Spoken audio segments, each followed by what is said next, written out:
أعوذ بالله من الشيطان الرجيم. بسم الله الرحمن الرحيم. الحمد لله الذي أنزل على عبده الكتاب ولم يجعل له عوجا قيما لينذر بأسا شديدا من لدنه ويبشر المؤمنين الذين يعملون الصالحات أن لهم أجرا حسنا ماكثين فيه أبدا وينذر الذين قالوا اتخذ الله ولدا ما لهم به من علم ولا لآبائهم كبرت كلمة تخرج من أفواههم إن يقولون إلا كذبا فلعلك باخع نفسك على آثارهم إن لم يؤمنوا بهذا الحديث أسفا إنا جعلنا ما على الأرض زينة لها لنبلوهم أيهم أحسن عملا وإنا لجاعلون ما عليها صعيدا جرزا أم حسبت أن أصحاب الكهف والرقيم كانوا من آياتنا عجبا إذ أوى الفتية إلى الكهف فقالوا ربنا آتنا من لدنك رحمة وهيئ لنا من أمرنا رشدا فضربنا على آذانهم في الكهف سنين عددا ثم بعثناهم لنعلم أي الحزبين أحصى لما لبثوا أبدا نحن نقص عليك نبأهم بالحق إنهم فتية آمنوا بربهم وزدناهم هدى وربطنا على قلوبهم إذ قاموا فقالوا ربنا رب السماوات والأرض لن ندعو من دونه إلها لقد قلنا إذا شططا هؤلاء قومنا اتخذوا من دونه آلهة لولا يأتون عليهم بسلطان بين فمن أظلم ممن افترى على الله كذبا وإذ اعتزلتموهم وما يعبدون إلا الله فأووا إلى الكهف ينشر لكم ربكم من رحمته ويهيئ لكم من أمركم مرفقا وترى الشمس إذا طلعت تزاور عن كهفهم ذات اليمين وإذا غربت تقرضهم ذات الشمال وهم في فجوة منه ذلك من آيات الله من يهد الله فهو المهتد ومن يضلل فلن تجد له وليا مرشدا وتحسبهم أيقاظا وهم رقود ونقلبهم ذات اليمين وذات الشمال وكلبهم باسط ذراعيه بالوصيد لو اطلعت عليهم لوليت منهم فرارا ولملئت منهم رعبا وكذلك بعثناهم ليتساءلوا بينهم قال قائل منهم كم لبثتم قالوا لبثنا يوما أو بعض يوم قالوا ربكم أعلم بما لبثتم فبعثوا أحدكم بورقكم هذه إلى المدينة فلينظر أيها أزكى طعاما فليأتكم برزق منه وليتلطف ولا يشعرن بكم أحدا إنهم إن يظهروا عليكم يرجموكم أو يعيدوكم في ملتهم ولن تفلحوا إذا أبدا وكذلك أعثرنا عليهم ليعلموا أن وعد الله حق حق وأن الساعة لا ريب فيها إذ يتنازعون بينهم أمرهم فقالوا بنوا عليهم بنيانا ربهم أعلم بهم قال الذين غلبوا على أمرهم لنتخذن عليهم مسجدا سيقولون ثلاثة رابعهم كلبهم ويقولون خمسة سادسهم كلبهم رجما بالغيب ويقولون سبعة وثامنهم كلبهم قل ربي أعلم بعدتهم ما يعلمهم إلا قليل فلا تمار فيهم إلا مراء ظاهرا ولا تستفت فيهم منهم أحدا ولا تقولن لشيء إني فاعل ذلك غدا إلا أن يشاء الله واذكر ربك إذا نسيت وقل عسى أن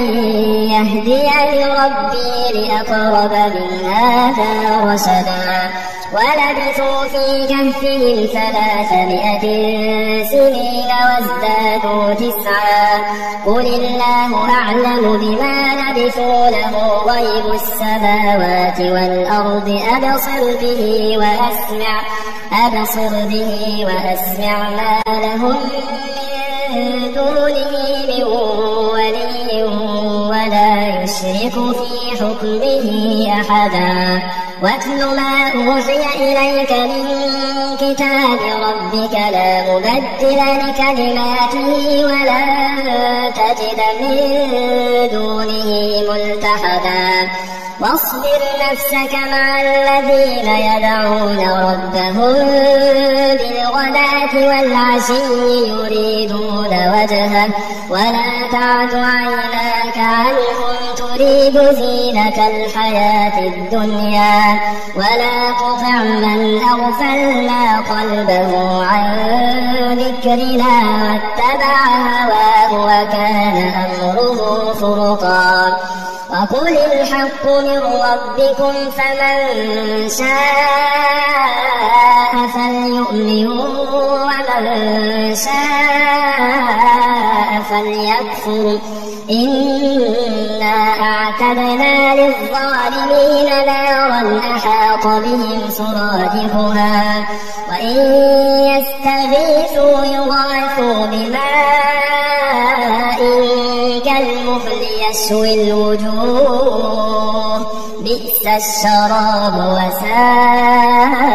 مرتفقا إن الذين آمنوا وعملوا الصالحات إنا لا نضيع أجر من أحسن عملا أولئك لهم جنات عدن تجري من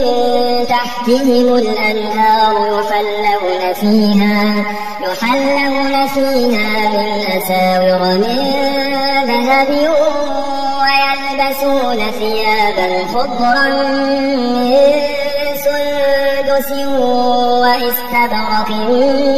متكئين فيها على الأرائك نعم الثواب وحسنت مرتفقا فاضرب لهم مثل الرجلين جعلنا لأحدهما جنتين من أعناب وحففناهما بنخل وجعلنا بينهما زرعا كلتا الجنتين آتت أكلها ولم تظلم منه شيئا وفجرنا خلالهما نهرا وكان له ثمر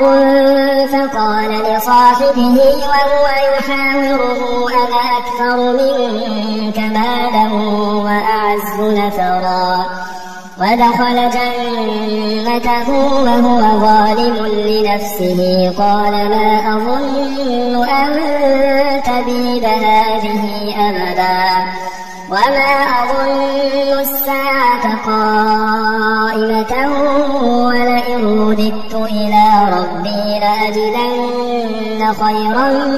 منها منقلبا. قال له صاحبه وهو يحاوره أكفرت بالذي خلقك من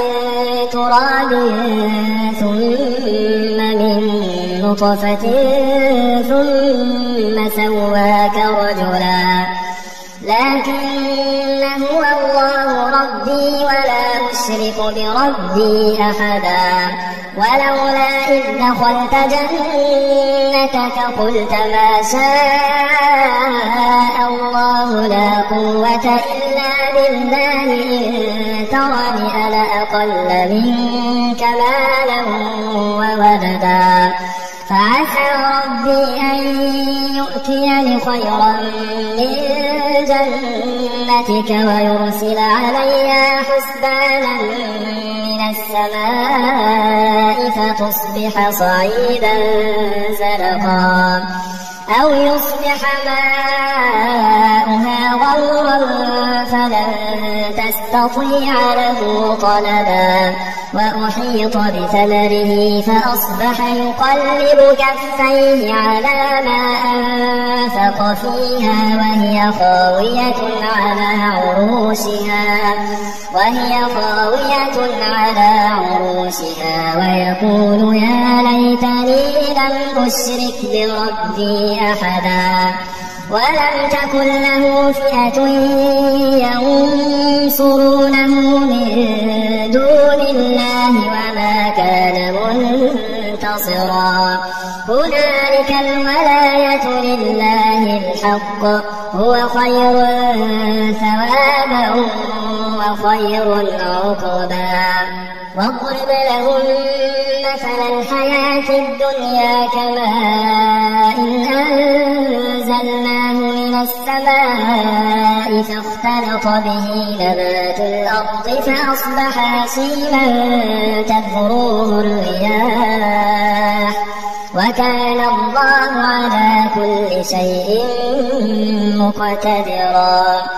المال والبنون زينة الحياة الدنيا والباقيات الصالحات خير عند ربك ثوابا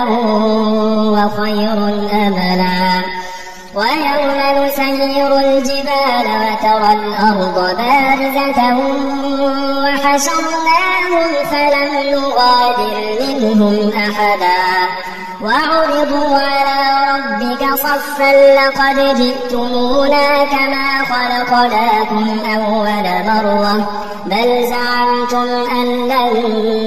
نجعل لكم موعدا. ووضع الكتاب فترى المجرمين مشفقين مما فيه ويقولون يا ويلتنا ما لهذا الكتاب لا يغادر صغيرة ولا كبيرة إلا أحصاها ووجدوا ما عملوا حاضرا ولا يظلم ربك أحدا. وإذ قلنا للملائكة اسجدوا لآدم فسجدوا إلا إبليس كان من الجن ففسق عن أمر ربه أفتتخذونه وذريته أولياء من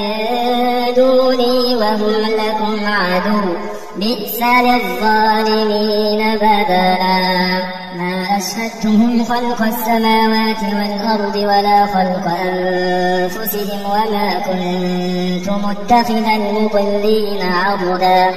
ويوم يقول نادوا شركائي الذين زعمتم فدعوهم فلم يستجيبوا لهم وجعلنا بينهم موبقا. فرأى المجرمون النار فظنوا أنهم مواقعوها ولم يجدوا عنها مصرفا. ولقد صرفنا في هذا القرآن للناس من كل مثل وكان الإنسان أكثر شيء جدلا. وما منع الناس أن يؤمنوا أمنوا إذ جاءهم الهدى ويستغفروا ربهم إلا أن تأتيهم سنة الأولين أو يأتيهم العذاب قبلا وما نرسل المرسلين إلا مبشرين ومنذرين ويجادل الذين كفروا بالباطل ليدحضوا به الحق واتخذوا آياتي وما أنذروا هزوا ومن أظلم ممن ذكر بآيات ربه فأعرض عنها ونسي ما قدمت يداه إنا جعلنا على قلوبهم أكنة أن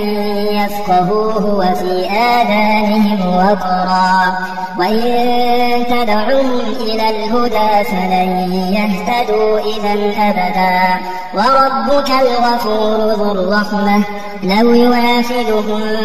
بما كسبوا لعجل لهم العذاب بل لهم موعد لن يجدوا من دونه موئلا وتلك القرى أهلكناهم لما ظلموا وجعلنا لمهلكهم موعدا وإذ قال موسى لفتاه لا أبرح حتى أبلغ مجمع البحرين أو أمضي حقبا فلما بلغا مجمع بينهما نسيا حوتهما فاتخذ سبيله في البحر سربا فلما جاوزا قال لفتاه آتنا غداءنا لقد لقينا من سفرنا هذا نصبا قال أرأيت إذ أوينا إلى الصخرة فإني نسيت الحوت وما أنسانيه إلا الشيطان أن أذكره واتخذ سبيله في البحر عجبا قال ذلك ما كنا نبغي فارتدا على آثارهما قصصا فوجدا عبدا من عبادنا آتيناه رحمة من عندنا وعلمناه من لدنا علما قال له موسى هل أتبعك على أن تعلمني مما علمت رشدا قال إنك لن تستطيع معي صبرا وكيف تصبر على ما لم تحط به خبرا قال ستجدني إن شاء الله صابرا ولا أعصي لك أمرا قال فإن اتبعتني فلا تسألني عن شيء حتى أحدث لك منه ذكرا فانطلقا حتى إذا ركبا في السفينة خرقها قال أخرقتها لتغرق أهلها لقد جئت شيئا إمرا قال ألم أقل إنك لن تستطيع معي صبرا قال لا تؤاخذني بما نسيت ولا ترهقني من أمري عسرا فانطلقا حتى إذا لقيا غلاما فقتله قال أقتلت نفسا زكية بغير نفس لقد جئت شيئا نكرا قال ألم أقل لك إنك لن تستطيع معي صبرا قال إن سألتك عن شيء بعدها فلا تصاحبني قد بلغت من لدني عذرا فانطلقا حتى إذا أتيا أهل قرية استطعما أهلها فأبوا أن يضيفوهما فوجدا فيها جدارا يريد أن ينقض فأقامه قال لو شئت لاتخذت عليه أجرا قال هذا فراق بيني وبينك سأنبئك بتأويل ما لم تستطع عليه صبرا. أما السفينة فكانت لمساكين يعملون في البحر فأردت أن أعيبها وكان وراءهم ملك يأخذ كل سفينة غصبا. وأما الغلام فكان أبواه مؤمنين فخشينا أن يرهقهما طغيانا وكفرا فأردنا أن يبدلهما ربهما خيرا منه زكاة وأقرب رحما. وأما الجدار فكان لغلامين يتيمين في المدينة وكان تحته كنز لهما وكان أبوهما صالحا فأراد ربك أن يبلغا أشدهما ويستخرجا كنزهما رحمة من ربك وما فعلته عن أمري ذلك تأويل ما لم تسطع عليه صبرا. ويسألونك عن ذي القرنين قل سأتلو عليكم منه ذكرا. إنا مكنا له في الأرض وآتيناه من كل شيء سببا فأتبع سببا حتى إذا بلغ مغرب الشمس وجدها تغرب في عين حمئة ووجد عندها قوما قلنا يا ذا القرنين إما أن تعذب وإما أن تتخذ فيهم حسنا. قال أما من ظلم فسوف نعذبه ثم يرد إلى ربه فيعذبه عذابا نكرا. وأما من آمن وعمل صالحا فله جزاء الحسنى وسنقول له من أمرنا يسرا. ثم أتبع سببا حتى إذا بلغ مطلع الشمس وجدها تطلع على قوم لم نجعل لهم من دونها سترا. كذلك وقد أحطنا بما لديه خبرا. ثم أتبع سببا حتى إذا بلغ بين السدين وجد من دونهما قوما لا يكادون يفقهون قولا.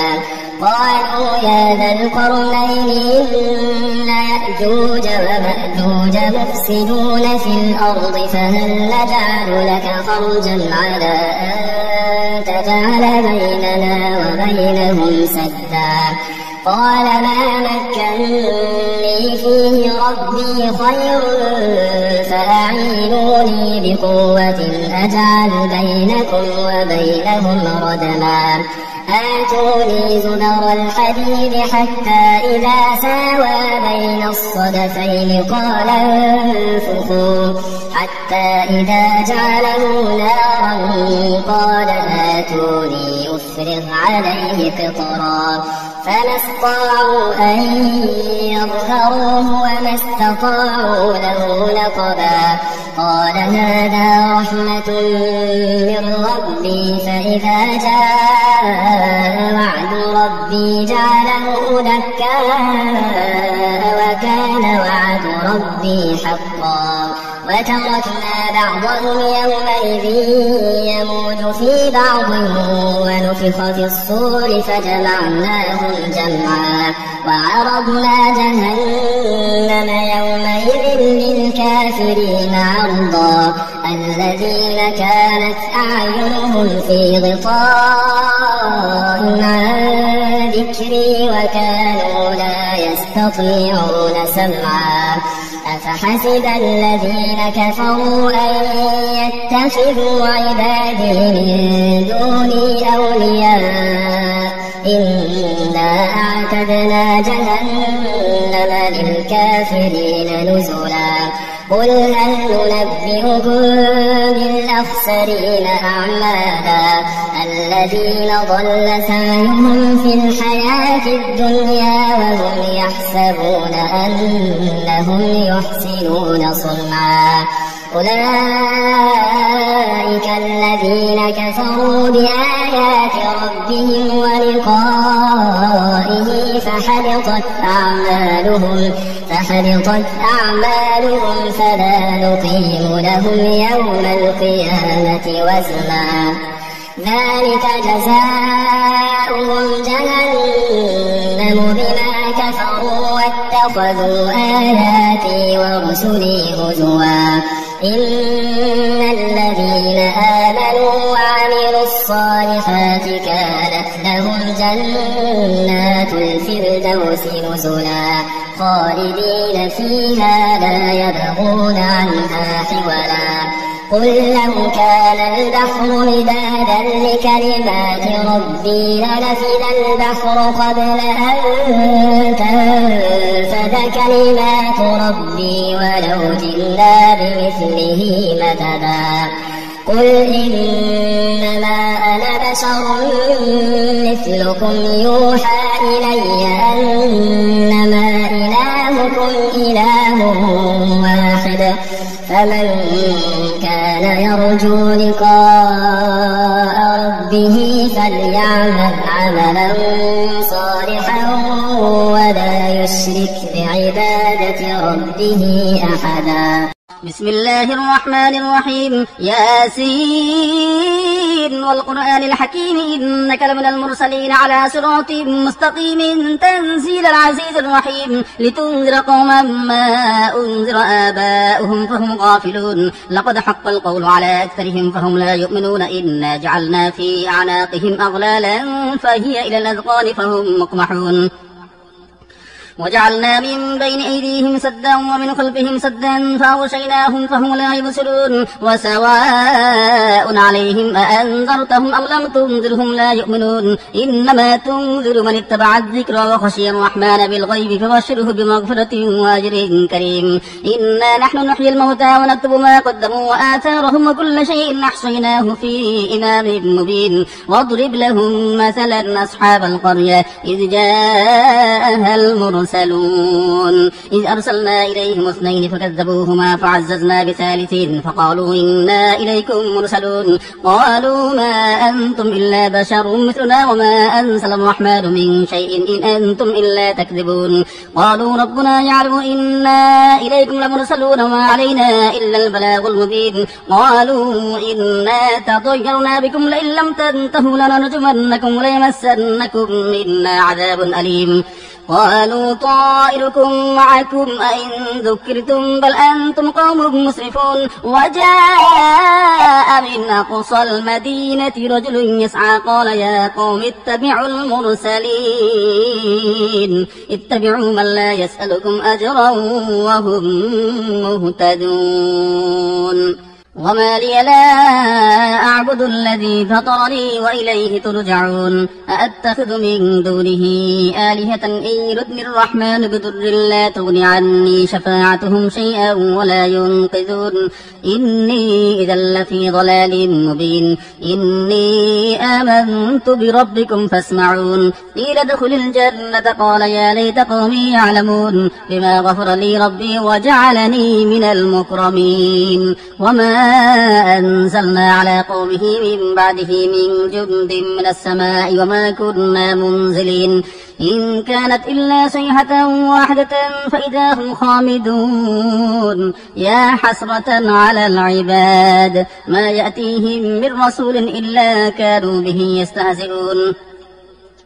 ألم يروا كم أهلكنا قبلهم من القرون أنهم إليهم لا يرجعون وإن كل لما جميع لدينا محضرون وآية لهم الأرض الميتة أحييناها وأخرجنا منها حبا فمنه يأكلون وجعلنا فيها جنات من نخيل وأعناب وفجرنا فيها من العيون ليأكلوا من ثمره وما عملته أيديهم أفلا يشكرون سبحان الذي خلق الأزواج كلها مما تنبت الأرض ومن أنفسهم ومما لا يعلمون وآية لهم الليل نسلخ منه النهار فإذا هم مظلمون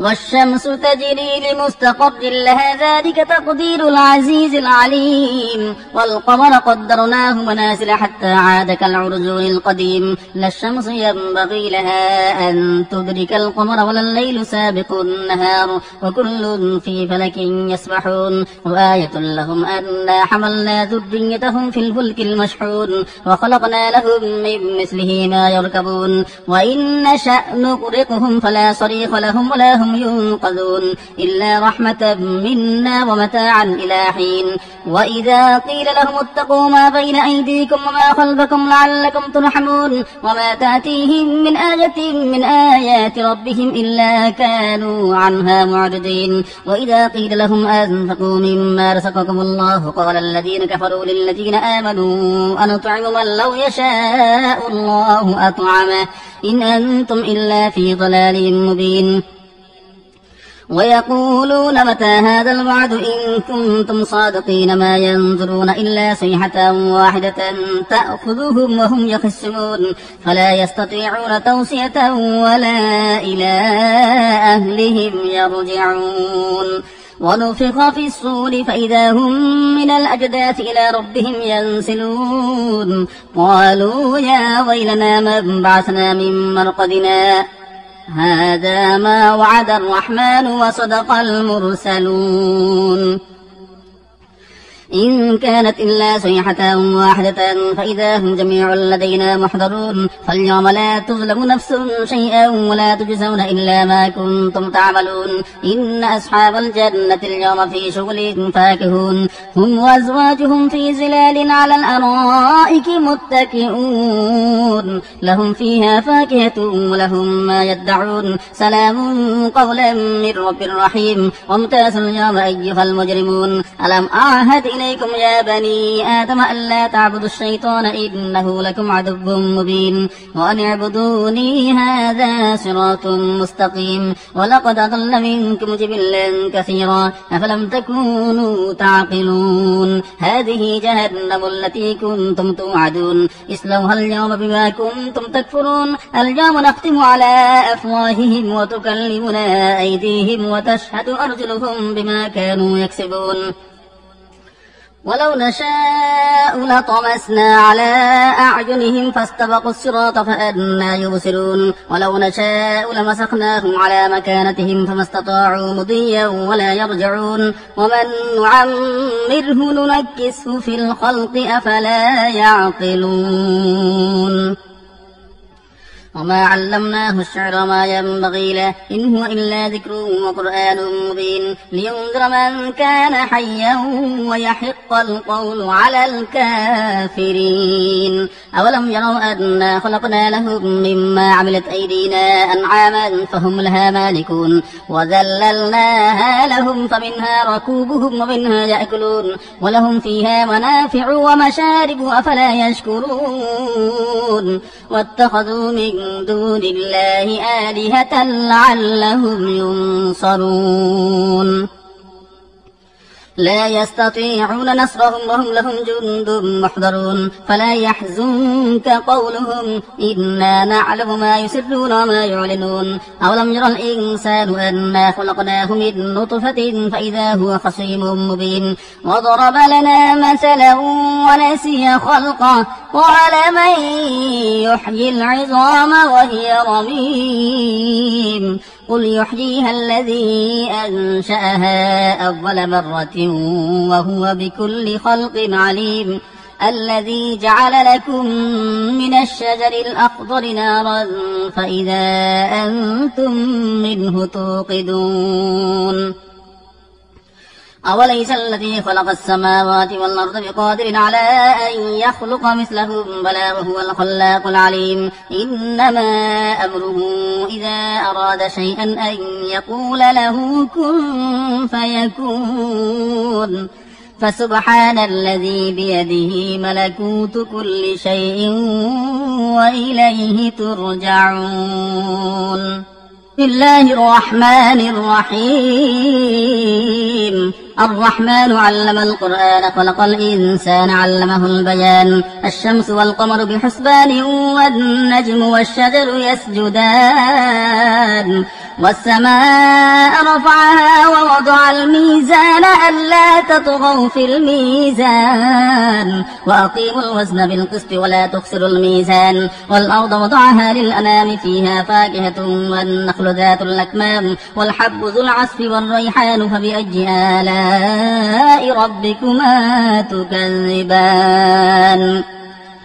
خلق الإنسان من صلصال كالفخار وخلق الجان من مارج من نار فبأي آلاء ربكما تكذبان. رب المشرقين ورب المغربين فبأي آلاء ربكما تكذبان. مرج البحرين يلتقيان بينهما برزخ لا يبغيان فبأي آلاء ربكما تكذبان. يخرج منهما اللؤلؤ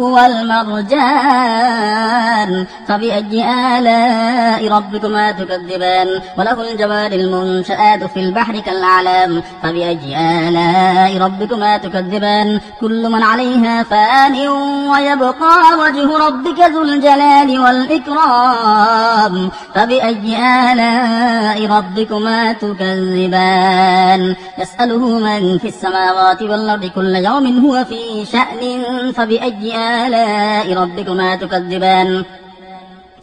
سنفرغ لكم أيها الثقلان فبأي آلاء ربكما تكذبان. يا معشر الجن والإنس إن استطعتم أن تنفذوا من أقطار السماوات والأرض فانفذوا لا تنفذون إلا بسلطان فبأي آلاء ربكما تكذبان. يرسل عليكما شواظ من نار ونحاس فلا تنتصران فبأي آلاء ربكما تكذبان. فإذا انشقت السماء فكانت وردة كالدهان فبأي آلاء ربكما تكذبان. فيومئذ لا يسأل عن ذنبه إنس ولا جان فبأي آلاء ربكما تكذبان. يعرف المجرمون بسيماهم فيؤخذ بالنواصي والأقدام فبأي آلاء ربكما تكذبان. هذه جهنم التي يكذب بها المجرمون يطوفون بينها وبين حميم آن فبأي آلاء ربكما تكذبان. ولمن خاف مقام ربه جنتان فبأي آلاء ربكما تكذبان. ذواتا أفنان فبأي آلاء ربكما تكذبان. فيهما عينان تجريان فبأي آلاء ربكما تكذبان. فيهما من كل فاكهة زوجان فبأي آلاء ربكما تكذبان. متكئين على فرش بطائنها من استبرق وجنى الجنتين دان فبأي آلاء ربكما تكذبان. فيهن قاصرات الطرف لم يطمثهن إنس قبلهم ولا جان فبأي آلاء ربكما تكذبان. كأنهن الياقوت والمرجان فبأي آلاء ربكما تكذبان. هل جزاء الإحسان إلا الإحسان فبأي آلاء ربكما تكذبان. ومن دونهما جنتان فبأي آلاء ربكما تكذبان. مدهامتان فبأي آلاء ربكما تكذبان. فيهما عينان نضاختان فبأي آلاء ربكما تكذبان. فيهما فاكهة ونخل ورمان فبأي آلاء ربكما ربكما تكذبان فيهن خيرات حسان فبأي آلاء ربكما تكذبان حور مقصورات في الخيام فبأي آلاء ربكما تكذبان لم يطمثهن إنس قبلهم ولا جان فبأي آلاء ربكما تكذبان متكئين على رفرف خضر وعبقري حسان فبأي آلاء ربكما تكذبان تبارك اسم ربك ذي الجلال والإكرام بسم الله الرحمن الرحيم إذا وقعت الواقعة ليس لوقعتها كاذبة خافضة رافعة إذا رجت الأرض رجا وبست الجبال بسا فكانت هباء منبثا وكنتم أزواجا ثلاثة فأصحاب الميمنة ما أصحاب الميمنة وأصحاب المشأمة ما أصحاب المشأمة والسابقون السابقون أولئك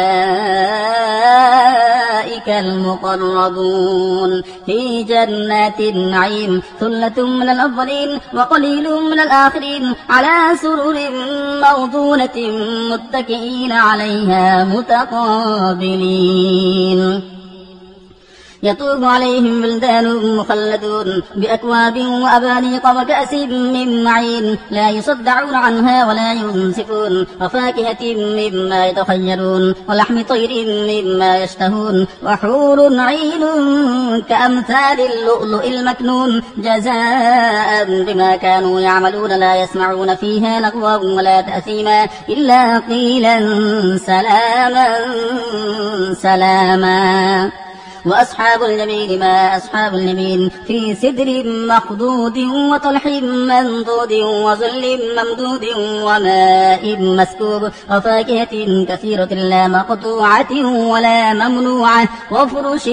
مرفوعة إنا أنشأناهن إنشاء فجعلناهن أبكارا عربا أترابا لأصحاب اليمين ثلة من الأولين وثلة من الآخرين وأصحاب الشمال ما أصحاب الشمال في سموم وحميم وظل من يحموم لا بارد ولا كريم إنهم كانوا قبل ذلك مترفين وكانوا يسرون على الحنث العظيم وكانوا يقولون أئذا متنا وكنا ترابا وعظاما أئنا لمبعوثون أو آباؤنا الأولون قل إن الأولين والآخرين لمجموعون إلى ميقات يوم معلوم ثم إنكم أيها الضالون المكذبون لآكلون من شجر من زقوم فمالئون منها البطون فشاربون عليه من الحميم فشاربون شرب الهيم هذا نزلهم يوم الدين نحن خلقناكم فلولا تصدقون أفرأيتم ما تمنون أأنتم تخلقونه أم نحن الخالقون نحن قدرنا بينكم الموت وما نحن بمسبوقين على أن نبدل أمثالكم وننشئكم فيما لا تعلمون ولقد علمتم النشأة الأولى فلولا تذكرون أفرأيتم ما تحرثون أأنتم تزرعونه أم نحن الزارعون لو نشاء لجعلناه حطاما فظلتم تفكهون إنا لمغرمون بل نحن محرومون أفرأيتم الماء الذي تشربون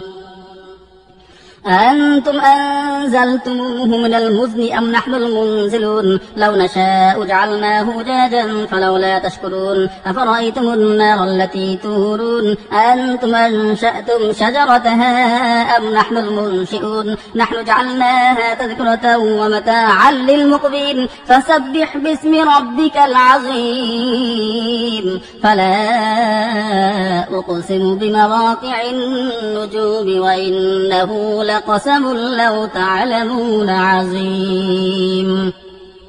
إنه لقرآن كريم في كتاب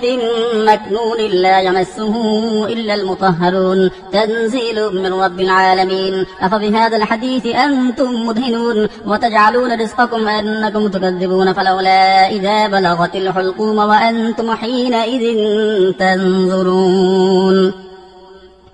ونحن أقرب إليه منكم ولكن لا تبصرون فلولا إن كنتم غير مدينين ترجعونها إن كنتم صادقين فأما إن كان من المقربين فروح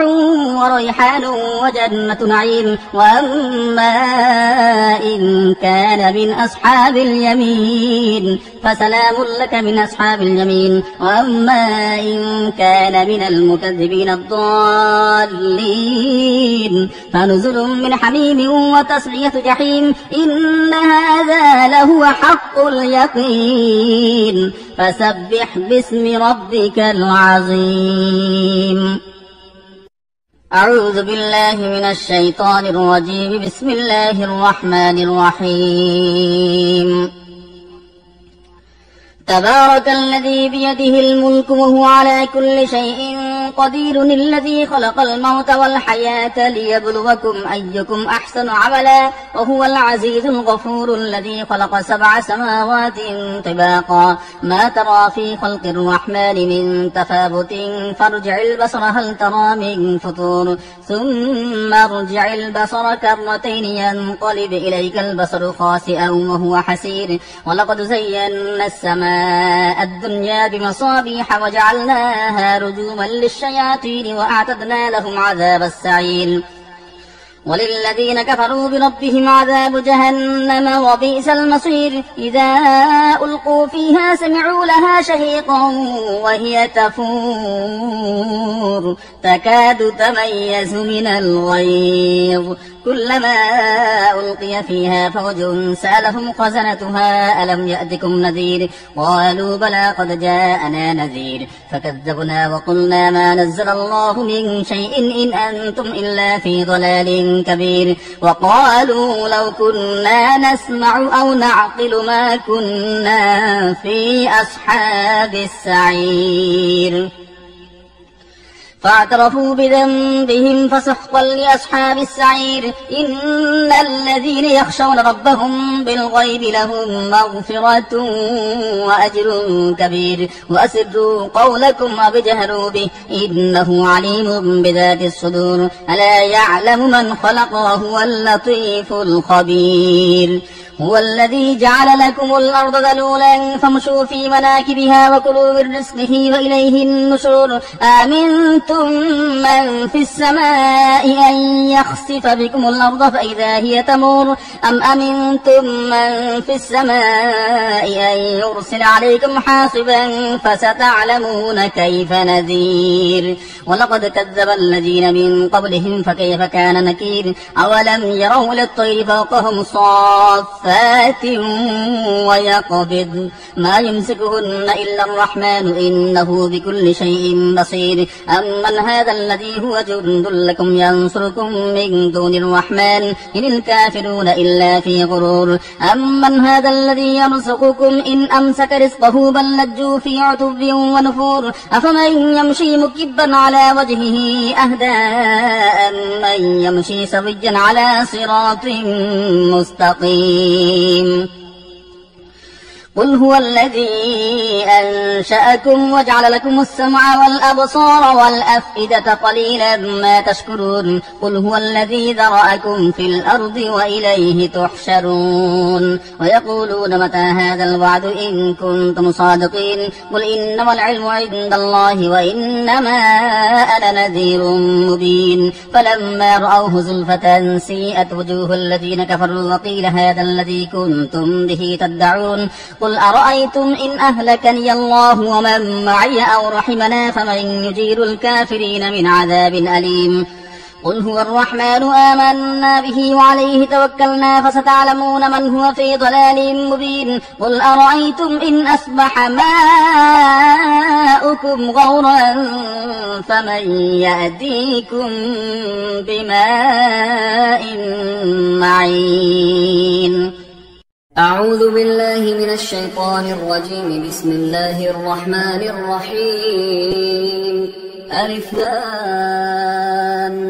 ميم ذلك الكتاب لا ريب فيه هدى للمتقين الذين يؤمنون بالغيب ويقيمون الصلاة ومما رزقناهم ينفقون والذين يؤمنون بما أنزل إليك وما أنزل من قبلك وبالآخرة هم يوقنون أولئك على هدى من ربهم وأولئك هم المفلحون. إن الذين كفروا سواء عليهم أأنذرتهم أم لم تنذرهم لا يؤمنون ختم الله على قلوبهم وعلى سمعهم وعلى أبصارهم غشاوة ولهم عذاب عظيم. ومن الناس من يقول آمنا بالله وباليوم الآخر وما هم بمؤمنين يخادعون الله والذين آمنوا وما يخدعون إلا أنفسهم وما يشعرون في قلوبهم مرض فزادهم الله مرضا ولهم عذاب أليم بما كانوا يكذبون. وإذا قيل لهم لا تفسدوا في الأرض قالوا إنما نحن مصلحون ألا إنهم هم المفسدون ولكن لا يشعرون. وإذا قيل لهم آمنوا كما آمن الناس قالوا أنؤمن كما آمن السفهاء ألا إنهم هم السفهاء ولكن لا يعلمون. وإذا لقوا الذين آمنوا قالوا آمنا وإذا خلوا إلى شياطينهم قالوا إنا معكم إنما نحن مستهزئون الله يستهزئ بهم ويمدهم في طغيانهم يعمهون. أولئك الذين اشتروا الضلالة بالهدى فما ربحت تجارتهم وما كانوا مهتدين. مثلهم كمثل الذي استوقد نارا فلما أضاءت ما حوله ذهب الله بنورهم وتركهم في ظلمات لا يبصرون صم بكم عمي فهم لا يرجعون. أو كصيب من السماء فيه ظلمات ورعد وبرق يجعلون أصابعهم في آذانهم من الصواعق حذر الموت والله محيط بالكافرين. يكاد البرق يخطف أبصارهم كلما أضاء لهم مشوا فيه وإذا أظلم عليهم قاموا ولو شاء الله لذهب بسمعهم وأبصارهم إن الله على كل شيء قدير. يا أيها الناس اعبدوا ربكم الذي خلقكم والذين من قبلكم لعلكم تتقون الذي جعل لكم الأرض فراشا والسماء بناء وأنزل من السماء ماء فأخرج به من الثمرات رزقا لكم فلا تجعلوا لله أندادا وأنتم تعلمون. وإن كنتم في ريب مما نزلنا على عبدنا فأتوا بسورة من مثله وادعوا شهداءكم من دون الله إن كنتم صادقين فإن لم تفعلوا ولن تفعلوا فاتقوا النار التي وقودها الناس والحجارة أعدت للكافرين. وبشر الذين آمنوا وعملوا الصالحات أن لهم جنات تجري من تحتها الأنهار كلما رزقوا منها من ثمرة رزقا قالوا هذا الذي رزقنا من قبل وأتوا به متشابها ولهم فيها أزواج مطهرة وهم فيها خالدون. إن الله لا يستحيي أن يضرب مثلا ما بعوضة فما فوقها فأما الذين آمنوا فيعلمون أنه الحق من ربهم وأما الذين كفروا فيقولون ماذا أراد الله بهذا مثلا يضل به كثيرا ويهدي به كثيرا وما يضل به إلا الفاسقين الذين ينقضون عهد الله من بعد ميثاقه ويقطعون ما أمر الله به أن يوصل ويفسدون في الأرض أولئك هم الخاسرون. كيف تكفرون بالله وكنتم أمواتا فأحياكم ثم يميتكم ثم يحييكم ثم إليه ترجعون. هو الذي خلق لكم ما في الأرض جميعا ثم استوى إلى السماء فسواهن 7 سماوات وهو بكل شيء عليم. وإذ قال ربك للملائكة إني جاعل في الأرض خليفة قالوا أتجعل فيها من يفسد فيها ويسفك الدماء ونحن نسبح بحمدك ونقدس لك قال إني أعلم ما لا تعلمون. وعلم آدم الأسماء كلها ثم عرضهم على الملائكة فقال أنبئوني بأسماء هؤلاء إن كنتم صادقين. قالوا سبحانك لا علم لنا إلا ما علمتنا إنك أنت العليم الحكيم. قال يا آدم أنبئهم بأسمائهم فلما أنبأهم بأسمائهم قال ألم أقل لكم إني أعلم غيب السماوات والأرض وأعلم ما تبدون وما كنتم تكتمون. وإذ قلنا للملائكة اسجدوا لآدم فسجدوا إلا إبليس أبى واستكبر وكان من الكافرين. وقلنا يا آدم اسكن أنت وزوجك الجنة وكلا منها رغدا حيث شئتما ولا تقربا هذه الشجرة فتكونا من الظالمين. فأزلهما الشيطان عنها فأخرجهما مما كانا فيه وقلنا اهبطوا بعضكم لبعض عدو ولكم في الأرض مستقر ومتاع إلى حين. فتلقى آدم من ربه كلمات فتاب عليه إنه هو التواب الرحيم. قلنا اهبطوا منها جميعا فإما يأتينكم مني هدى فمن تبع هداي فلا خوف عليهم ولا هم يحزنون. والذين كفروا وكذبوا بآياتنا أولئك أصحاب النار هم فيها خالدون. يا بني بني إسرائيل اذكروا نعمتي التي أنعمت عليكم وأوفوا بعهدي أوف بعهدكم وإياي فارهبون وآمنوا بما أنزلت مصدقا لما معكم ولا تكونوا أول كافر به ولا تشتروا بآياتي ثمنا قليلا وإياي فاتقون ولا تلبسوا الحق بالباطل وتكتموا الحق وأنتم تعلمون وأقيموا الصلاة وآتوا الزكاة واركعوا مع الراكعين أتأمرون الناس بالبر وتنسون أنفسكم وأنتم تتلون الكتاب أفلا تعقلون واستعينوا بالصبر والصلاة وإنها لكبيرة إلا على الخاشعين الذين يظنون أنهم ملاقو ربهم وأنهم إليه راجعون يا بني إسرائيل اذكروا نعمتي التي أنعمت عليكم وأني فضلتكم على العالمين واتقوا يوما لا تجزي نفس عن نفس شيئا ولا يقبل منها شفاعة ولا يؤخذ منها عدل ولا هم ينصرون وإذ نجيناكم من آل فرعون يسومونكم سوء العذاب يذبحون أبناءكم ويستحيون نساءكم وفي ذلكم بلاء من ربكم عظيم وإذ فرقنا بكم البحر فأنجيناكم وأغرقنا آل فرعون وأنتم تنظرون وإذ واعدنا موسى 40 ليلة ثم اتخذتم العجل من بعده وأنتم ظالمون ثم عفونا عنكم من بعد ذلك لعلكم تشكرون وإذ آتينا موسى الكتاب والفرقان لعلكم تهتدون وإذ قال موسى لقومه يا قوم إنكم ظلمتم أنفسكم باتخاذكم العجل فتوبوا إلى بارئكم فاقتلوا أنفسكم ذلكم خير لكم عند بارئكم فتاب عليكم إنه هو التواب الرحيم وإذ قلتم يا موسى لن نؤمن لك حتى نرى الله جهرة فأخذتكم الصاعقة وأنتم تنظرون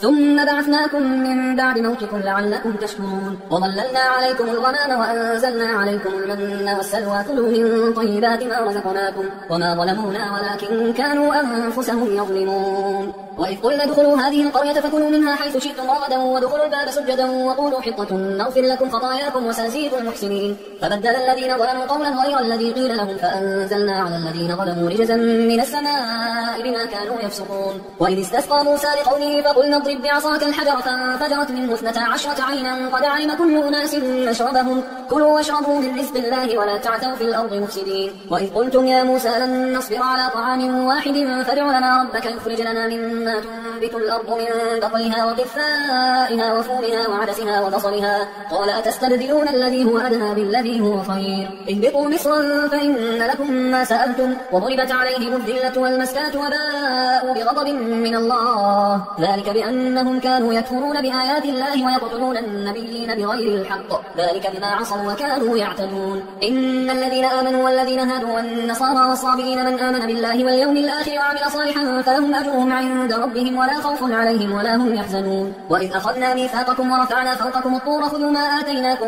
بقوة واذكروا ما فيه لعلكم تتقون ثم توليتم من بعد ذلك فلولا فضل الله عليكم ورحمته لكنتم من الخاسرين ولقد علمتم الذين اعتدوا منكم في السبت فقلنا لهم كونوا قردة خاسئين فجعلناها نكالا لما بين يديها وما خلفها وموعظة للمتقين وإذ قال موسى لقومه إن الله يأمركم أن تذبحوا بقرة قالوا أتتخذنا هزوا قال أعوذ بالله أن أكون من الجاهلين قالوا ادع لنا ربك يبين لنا ما هي قال إنه يقول إنها بقرة لا فارض ولا بكر عوان بين ذلك فافعلوا ما تؤمرون قالوا ادع لنا ربك يبين لنا ما لونها قال إنه يقول إنها بقرة صفراء فاقع لونها تسر الناظرين قالوا ادع لنا ربك يبين لنا ما هي إن البقرة شابه علينا وإنا إن شاء الله لمهتدون قال إنه يقول إنها بقرة لا ذلول تثير الأرض ولا تسقي الحرث مسلمة لا شية فيها قالوا الآن جئت بالحق فذبحوها وما كادوا يفعلون وإذ قتلتم نفسا فادارأتم فيها والله مخرج ما كنتم تكتمون فقلنا اضربوه ببعضها كذلك يحيي الله الموتى ويريكم آياته لعلكم تعقلون ثم قست قلوبكم من بعد ذلك فهي كالحجارة أو أشد قسوة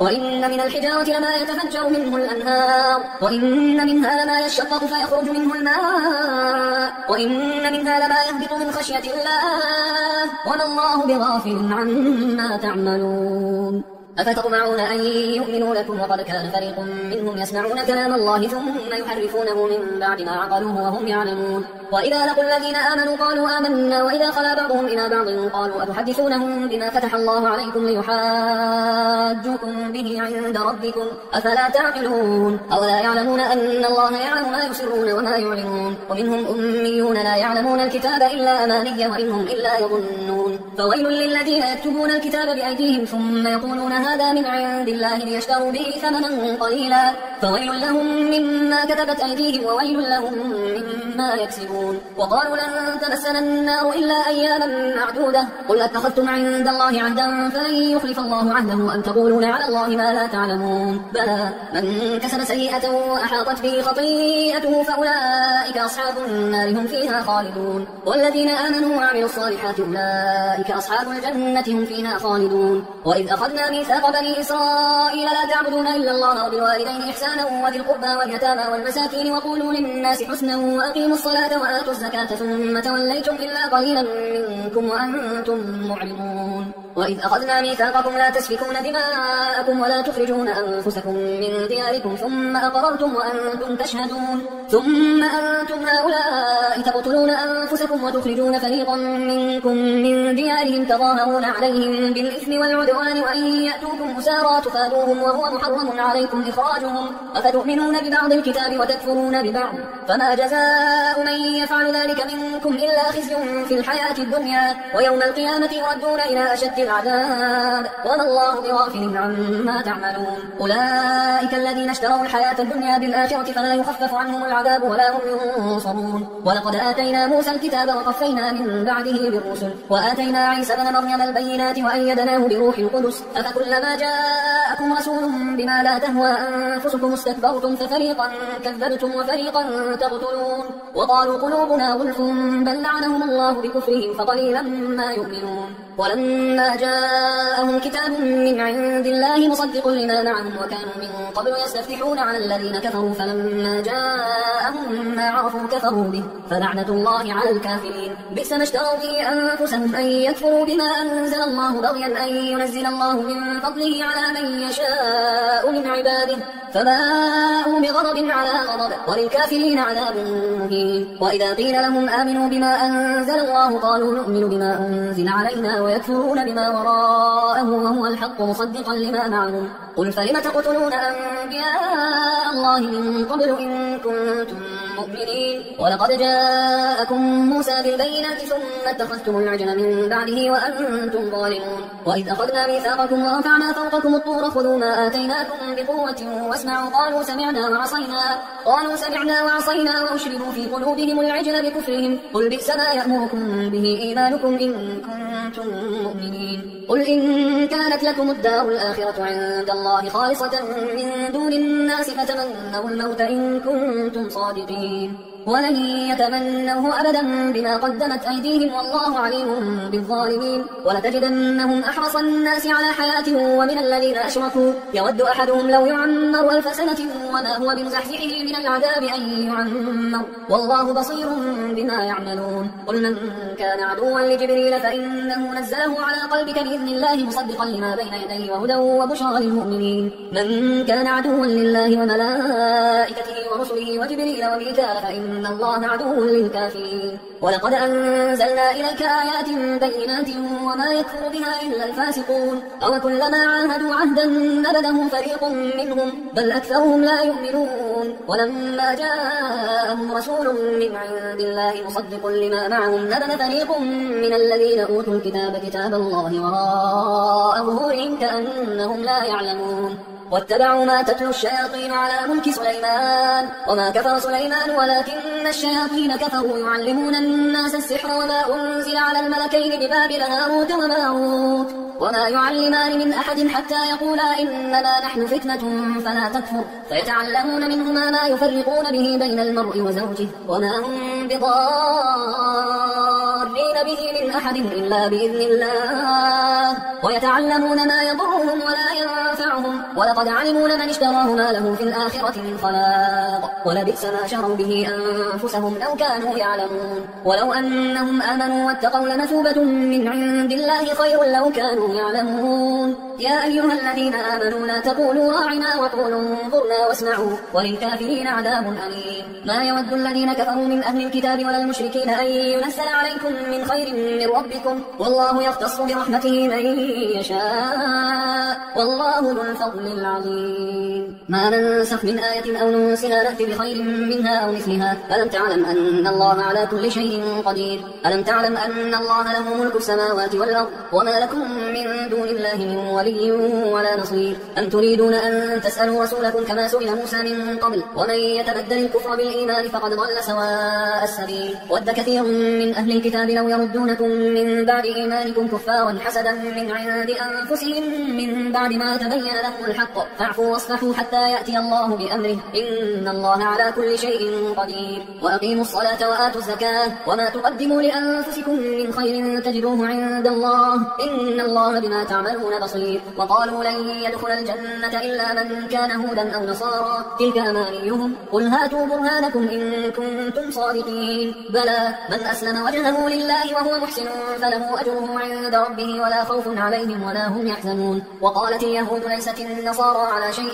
وقالت النصارى ليست اليهود على شيء وهم يتلون الكتاب كذلك قال الذين لا يعلمون مثل قولهم فالله يحكم بينهم يوم القيامة فيما كانوا فيه يختلفون. ومن أظلم ممن منع مساجد الله أن يذكر فيها اسمه وسعى في خرابها أولئك ما كان لهم أن يدخلوها إلا خائفين لهم في الدنيا خزي ولهم في الآخرة عذاب عظيم. ولله المشرق والمغرب فأينما تولوا فثم وجه الله إن الله واسع عليم. وقالوا اتخذ الله ولدا سبحانه بل له ما في السماوات والأرض كل له قانتون بديع السماوات والأرض وإذا قضى أمرا فإنما يقول له كن فيكون. وقال الذين لا يعلمون لولا يكلمنا الله أو تأتينا آية كذلك قال الذين من قبلهم مثل قولهم تشابهت قلوبهم قد بينا الآيات لقوم يوقنون. إنا أرسلناك بالحق بشيرا ونذيرا ولا تسأل عن أصحاب الجحيم. ولن ترضى عنك اليهود ولا النصارى حتى تتبع ملتهم قل إن هدى الله هو الهدى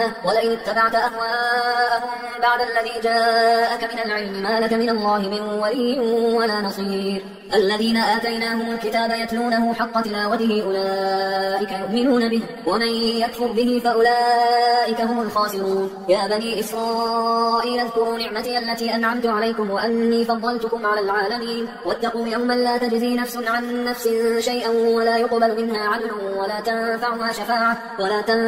شفاعة ولا هم ينصرون. وإذ ابتلى إبراهيم ربه بكلمات فأتمهن قال إني جاعلك للناس إماما قال ومن ذريتي قال لا ينال عهد الظالمين. وإذ جعلنا البيت مثابة للناس وأمنا واتخذوا من مقام إبراهيم مصلى وعهدنا إلى إبراهيم وإسماعيل أن طهرا بيتي للطائفين والعاكفين والركع السجود. وإذ قال إبراهيم رب اجعل هذا بلدا آمنا وارزق أهله من الثمرات من آمن منهم بالله واليوم الآخر قال ومن كفر فأمتعه قليلا ثم أضطره إلى عذاب النار وبئس المصير. وإذ يرفع إبراهيم القواعد من البيت وإسماعيل ربنا تقبل منا إنك أنت السميع العليم ربنا وجعلنا مسلمين لك ومن ذريتنا أمة مسلمة لك وأرنا مناسكنا وتب علينا إنك أنت التواب الرحيم. ربنا وابعث فيهم رسولا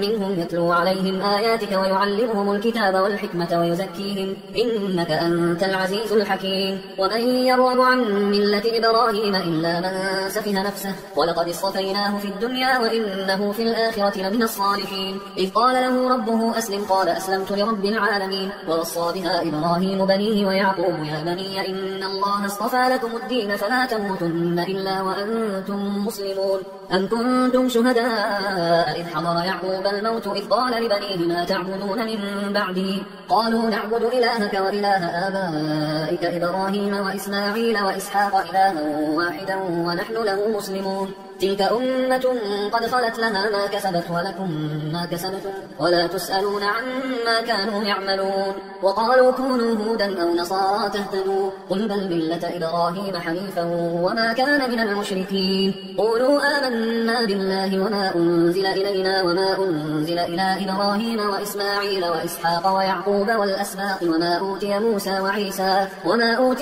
وعيسى وما أوتي النبيون من ربهم لا نفرق بين أحد منهم ونحن له مسلمون. فإن آمنوا بمثل ما آمنتم به فقد اهتدوا وإن تولوا فإنما هم في شقاق فسيكفيكهم الله وهو السميع العليم. صبغة الله ومن أحسن من الله صبغة ونحن له عابدون. قل أتحاجوننا في الله وهو ربنا وربكم ولنا أعمالنا ولكم أعمالكم ونحن له مخلصون. أم تقولون إن إبراهيم وإسماعيل وإسحاق ويعقوب والأسباط كانوا هودا أو نصارى قل أأنتم أعلم أم الله ومن أظلم ممن كتم شهادة عنده من الله وما الله بغافل عما تعملون تلك أمة قد خلت لها ما كسبت ولكم ما كسبتم ولا تسألون عما كانوا يعملون سيقول السفهاء من الناس ما ولاهم عن قبلتهم التي كانوا عليها قل لله المشرق والمغرب يهدي من يشاء إلى صراط مستقيم وكذلك جعلناكم أمة وسطا لتكونوا شهداء على الناس ويكون الرسول عليكم شهيدا وما جعلنا القبلة التي كنت عليها إلا لنعلم من يتبع الرسول ممن ينقلب على عقبيه وإن كانت لكبيرة إلا على الذين هدى الله وما كان الله ليضيع إيمانكم إن الله بالناس لرؤوف رحيم قد نرى تقلب وجهك في السماء فلنولينك قبلة ترضاها فول وجهك شطر المسجد الحرام وحيث ما كنتم فولوا وجوهكم شطره وإن الذين أوتوا الكتاب ليعلمون أنه الحق من ربهم وما الله بغافل عما يعملون ولئن أتيت الذين أوتوا الكتاب بكل آية ما تبعوا قبلتك وما أنت بتابع قبلتهم وما بعضهم بتابع قبلة بعض ولئن اتبعت أهواءهم من بعد ما جاءك من العلم إنك إذا لمن الظالمين الذين آتيناهم الكتاب يعرفونه كما يعرفون أبناءهم وإن فريقا منهم ليكتمون الحق وهم يعلمون الحق من ربك فلا تكونن من الممترين ولكل وجهة هو موليها فاستبقوا الخيرات أينما تكونوا يأتي بكم الله جميعا إن الله على كل شيء قدير ومن حيث خرجت فول وجهك شطر المسجد الحرام وإنه للحق من ربك وما الله بغافل عما تعملون ومن حيث خرجت فول وجهك شطر المسجد الحرام وحيث ما كنتم فولوا وجوهكم شطره لئلا يكون للناس عليكم حجة إلا الذين ظلموا منهم فلا تخشوهم واخشوني ولأتم نعمتي عليكم ولعلكم تهتدون كما أرسلنا فيكم رسولا منكم يتلو عليكم آياتنا ويزكيكم ويعلمكم الكتاب والحكمة ويعلمكم ما لم تكونوا تعلمون فاذكروني أذكركم واشكروا لي ولا تكفرون يا أيها الذين آمنوا استعينوا بالصبر والصلاة إن الله مع الصابرين ولا تقولوا لمن يقتل في سبيل الله أموات بل أحياء ولكن لا تشعرون ولنبلونكم بشيء من الخوف والجوع ونقص من الأموال والأنفس والثمرات وبشر الصابرين الذين إذا أصابتهم مصيبة قالوا إنا لله وإنا إليه راجعون أولئك عليهم صلوات من ربهم ورحمة وأولئك هم المهتدون إن الصفا والمروة من شعائر الله فمن حج البيت أو اعتمر فلا جناح عليه أن يطوف بهما ومن تطوع خيرا فإن الله شاكر عليم إن الذين يكتمون ما أنزلنا من البينات والهدى من بعد ما بيناه للناس في الكتاب أولئك يلعنهم الله ويلعنهم اللاعنون إلا الذين تابوا وأصلحوا وبينوا فأولئك أتوب عليهم وأنا التواب الرحيم إن الذين كفروا وماتوا وهم كفار أولئك عليهم لعنة الله والملائكة والناس أجمعين خالدين فيها لا يخفف عنهم العذاب ولا هم ينظرون وإلهكم إله واحد لا إله إلا هو الرحمن الرحيم إن في خلق السماوات والأرض واختلاف الليل والنهار والفلك التي تجري في البحر بما ينفع الناس وما أنزل الله من السماء من ماء فأحيا به الأرض بعد موتها وبث فيها من كل دابة وتصريف الرياح والسحاب المسخر بين السماء والأرض لآيات لقوم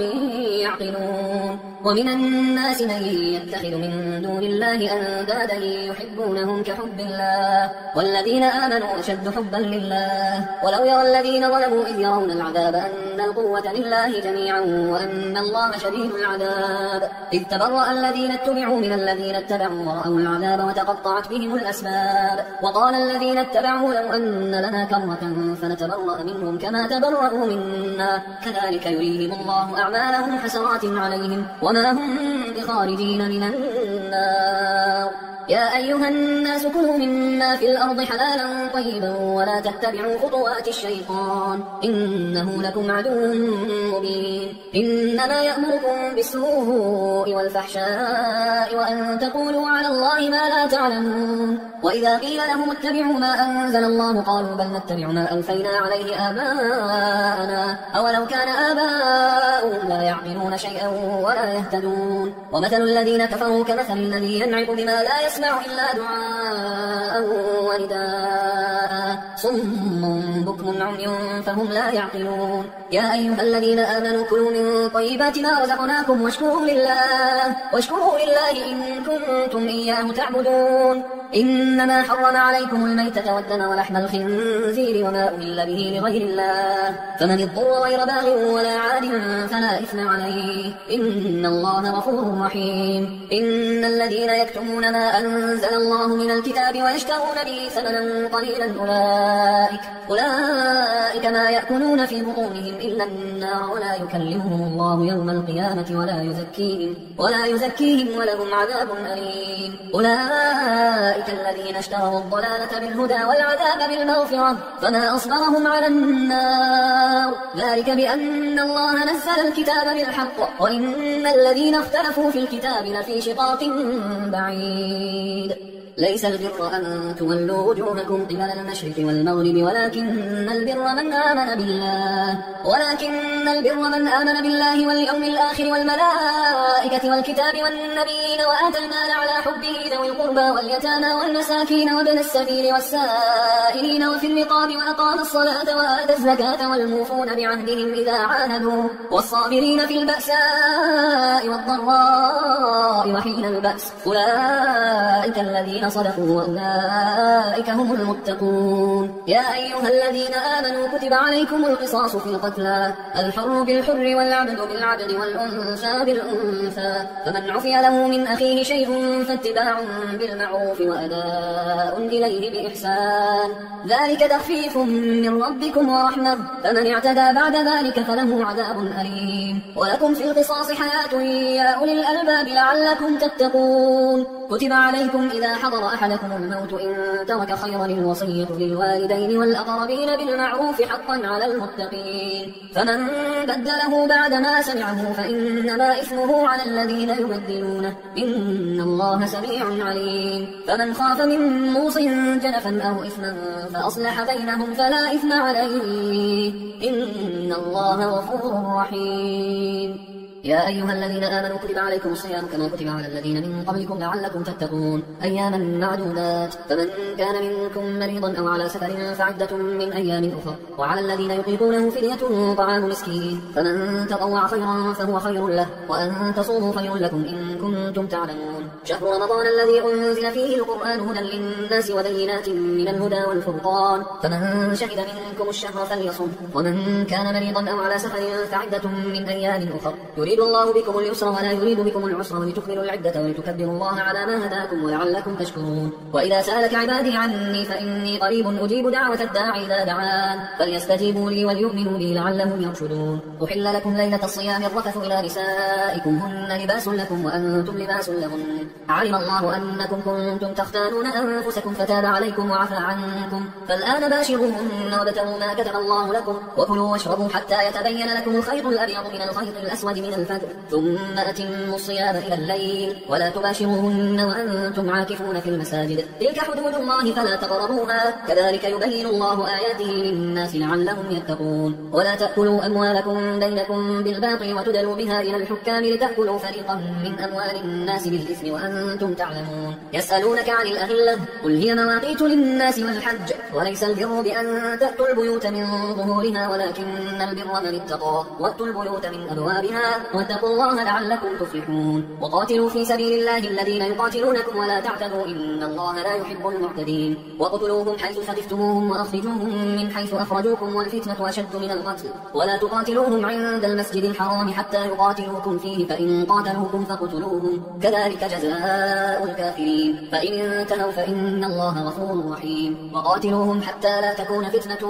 ويكون الدين لله فإن انتهوا فلا عدوان إلا على الظالمين الشهر الحرام بالشهر الحرام والحرمات قصاص، فمن اعتدى عليكم فاعتدوا عليه بمثل ما اعتدى عليكم، واتقوا الله واعلموا أن الله مع المتقين. وأنفقوا في سبيل الله ولا تلقوا بأيديكم إلى التهلكة وأحسنوا إن الله يحب المحسنين. وأتموا الحج والعمرة لله، فإن أحسرتم فما استيسر من الهدي، ولا تحلقوا رؤوسكم حتى يبلغ الهدي محله، فمن كان منكم مريضا أو به أذى من رأسه ففدية من صيام أو صدقة أو نسك، فإذا أمنتم فمن تمتع بالعمرة إلى الحج فما استيسر من الهدي، فمن لم يجد فصيام 3 أيام في الحج و7 إذا رجعتم، تلك 10 كاملة، ذلك لمن لم يكن أهله حاضر المسجد الحرام. واتقوا الله واعلموا أن الله شديد العقاب. الحج أشهر معلومات، فمن فرض فيهن الحج فلا رفث ولا فسوق ولا جدال في الحج، وما تفعلوا من خير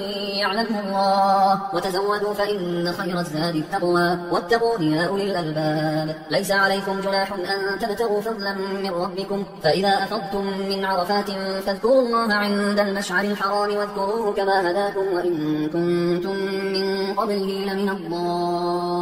الضالين. ثم أفيضوا من حيث أفاض الناس واستغفروا الله إن الله غفور رحيم. فإذا قضيتم مناسككم فاذكروا الله كذكركم آباءكم أو أشد ذكرا، فمن الناس من يقول ربنا آتنا في الدنيا وما له في الآخرة من خلاق، ومنهم من يقول ربنا آتنا في الدنيا حسنة وفي الآخرة حسنة وقنا عذاب النار. أولئك لهم نصيب مما كسبوا والله سريع الحساب. واذكروا الله في أيام معدودات، فمن تعجل في يومين فلا إثم عليه ومن تأخر فلا إثم عليه لمن اتقى، واتقوا الله واعلموا أنكم إليه تحشرون. ومن الناس من يعجبك قوله في الحياة الدنيا ويشهد الله على ما في قلبه وهو ألد الخصام، وإذا تولى سعى في الأرض ليفسد فيها ويهلك الحرث والنسل والله لا يحب الفساد. وإذا قيل له اتق الله أخذته العزة بالإثم فحسبه جهنم ولبئس المهاد. ومن الناس من يشري نفسه ابتغاء مرضات الله والله رؤوف بالعباد. يا أيها الذين آمنوا ادخلوا في السلم كافة ولا تتبعوا خطوات الشيطان إنه لكم عدو مبين. فإن زللتم من بعد ما جاءتكم البينات فاعلموا أن الله عزيز حكيم. هل ينظرون إلا أن يأتيهم الله في ظلل من الغمام والملائكة وقضي الأمر وإلى الله ترجع الأمور. سل بني إسرائيل كم آتيناهم من آية بينة ومن يبدل نعمة الله من بعد ما جاءته فإن الله شديد العقاب. زين للذين كفروا الحياة الدنيا ويسخرون من الذين آمنوا والذين اتقوا فوقهم يوم القيامة والله يرزق من يشاء بغير حساب. كان الناس أمة واحدة فبعث الله النبيين مبشرين ومنذرين وأنزل معهم الكتاب بالحق ليحكم بين الناس فيما اختلفوا فيه وما اختلف فيه إلا الذين أوتوه من بعد ما جاءتهم البينات بغيا بينهم فهدى الله الذين آمنوا لما اختلفوا فيه من الحق بإذنه والله يهدي من يشاء إلى صراط مستقيم. أم حسبتم أن تدخلوا الجنة ولما يأتكم مثل الذين خلوا من قبلكم مستهم البأساء والضراء وزلزلوا حتى يقول الرسول والذين آمنوا معه متى نصر الله ألا إن نصر الله قريب. يسألونك ماذا ينفقون قل ما أنفقتم من خير فللوالدين والأقربين واليتامى والمساكين وابن السبيل وما تفعلوا من خير فإن الله به عليم. كتب عليكم القتال وهو كره لكم وعسى أن تكرهوا شيئا وهو خير لكم وعسى أن تحبوا شيئا وهو شر لكم والله يعلم وأنتم لا تعلمون. يسألونك عن الشهر الحرام قتال فيه قل قتال فيه كبير وصد عن سبيل الله وكفر به والمسجد الحرام وإخراج أهله منه أكبر عند الله والفتنة أكبر من القتل ولا يزالون يقاتلونكم حتى يردوكم عن دينكم إن استطاعوا ومن يرتد منكم عن دينه فيمت وهو كافر فأولئك حبطت أعمالهم في الدنيا والآخرة وأولئك أصحاب النار هم فيها خالدون. إن الذين آمنوا والذين هاجروا وجاهدوا في سبيل الله أولئك يرجون رحمة الله والله غفور رحيم. يسألونك عن الخمر والميسر قل فيهما إثم كبير ومنافع للناس وإثمهما أكبر من نفعهما ويسألونك ماذا ينفقون قل العفو كذلك يبين الله لكم الآيات لعلكم تتفكرون في الدنيا والآخرة ويسألونك عن اليتامى قل إصلاح لهم خير وإن تخالطوهم فإخوانكم والله يعلم المفسد من المصلح ولو شاء الله لأعنتكم إن الله عزيز حكيم ولا تنكحوا المشركات حتى يؤمنوا ولأمة مؤمنة خير من مشركة ولو أعجبتكم ولا تنكحوا المشركين حتى يؤمنوا ولعبد مؤمن خير من مشرك ولو أعجبكم أولئك يدعون إلى النار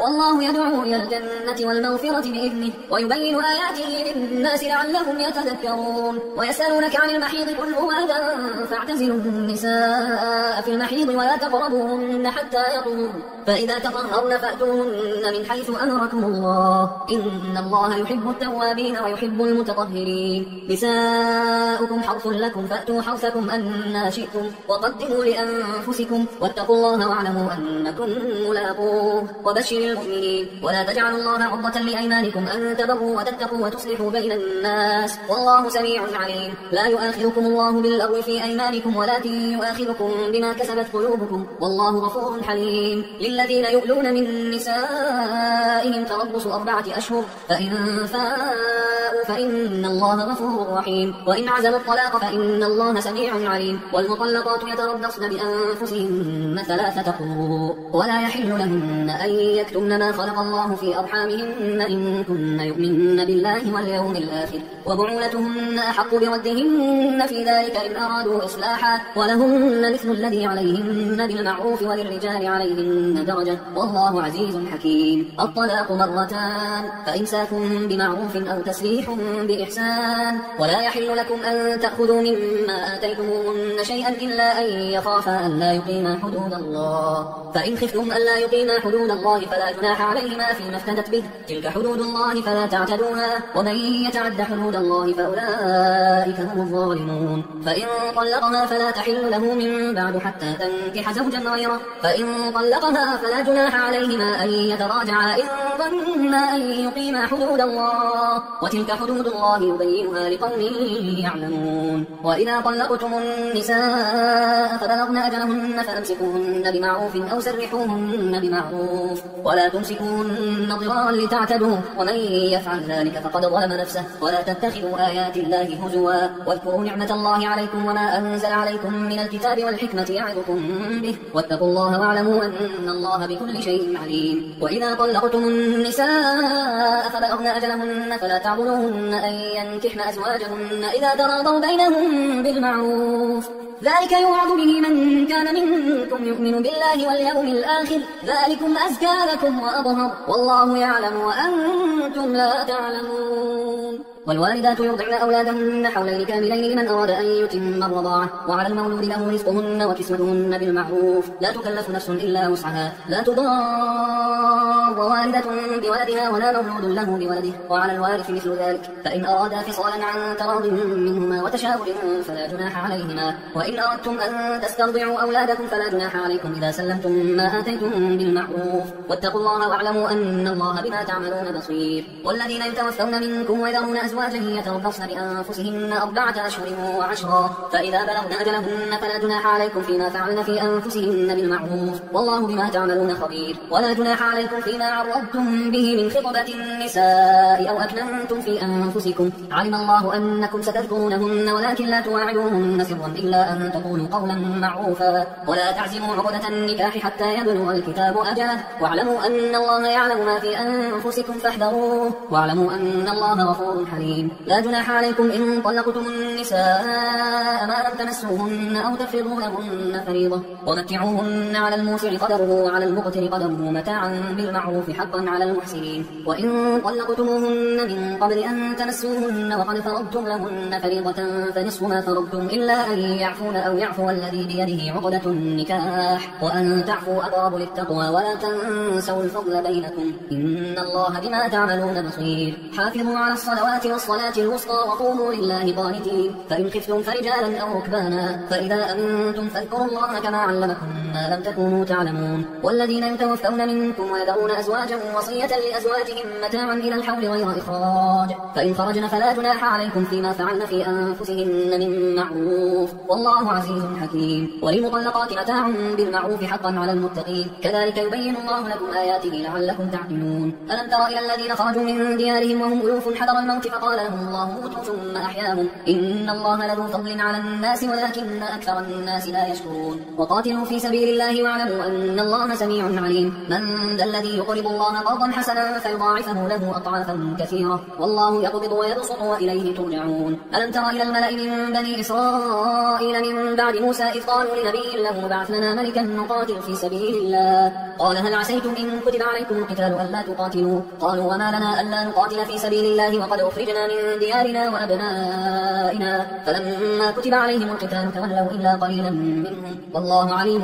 بالظالمين. وقال لهم نبيهم إن الله قد بعث لكم طالوت ملكا قالوا أنى يكون له الملك علينا ونحن أحق بالملك منه ولم يؤت سعة من المال قال إن الله اصطفاه عليكم وزاده بسطة في العلم والجسم والله يؤتي ملكه من يشاء والله واسع عليم. وقال لهم نبيهم إن آية ملكه أن يأتيكم التابوت فيه سكينة من ربكم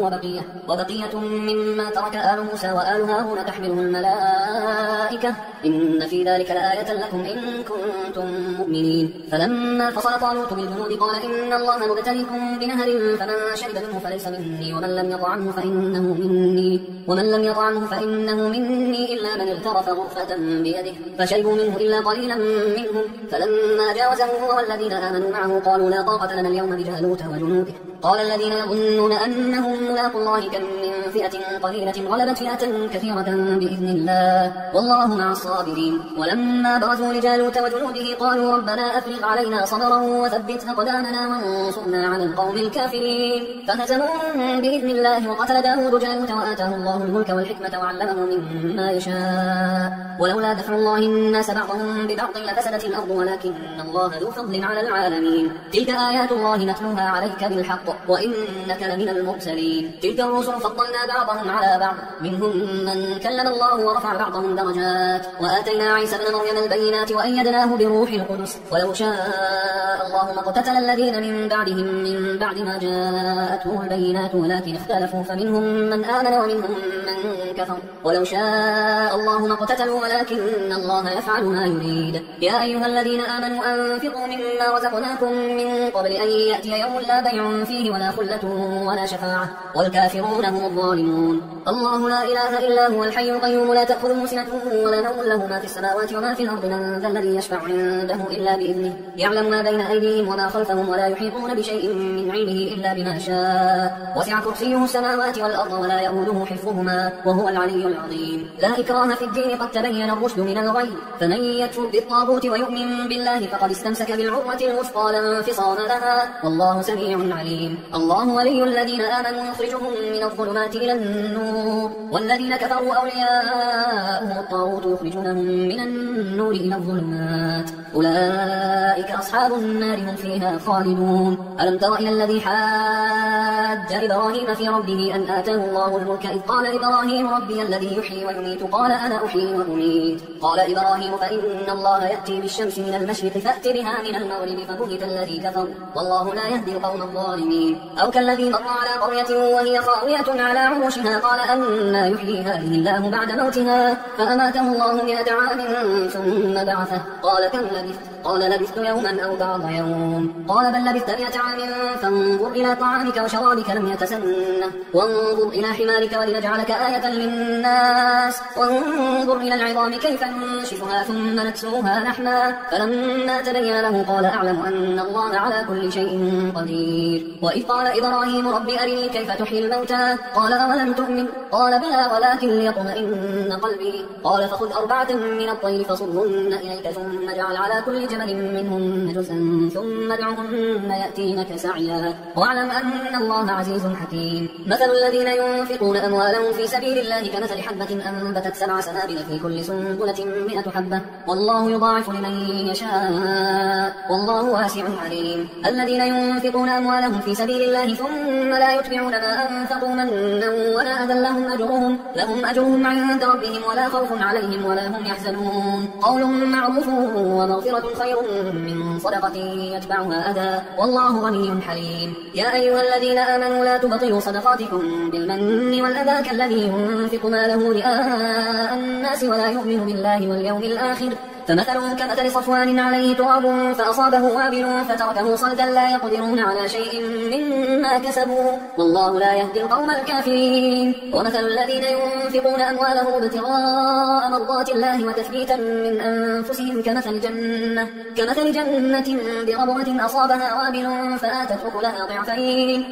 أكلها ضعفين فإن لم يصبها وابل فطل والله بما تعملون بصير. أيود أحدكم أن تكون له جنة من نخيل وأعناب تجري من تحتها الأنهار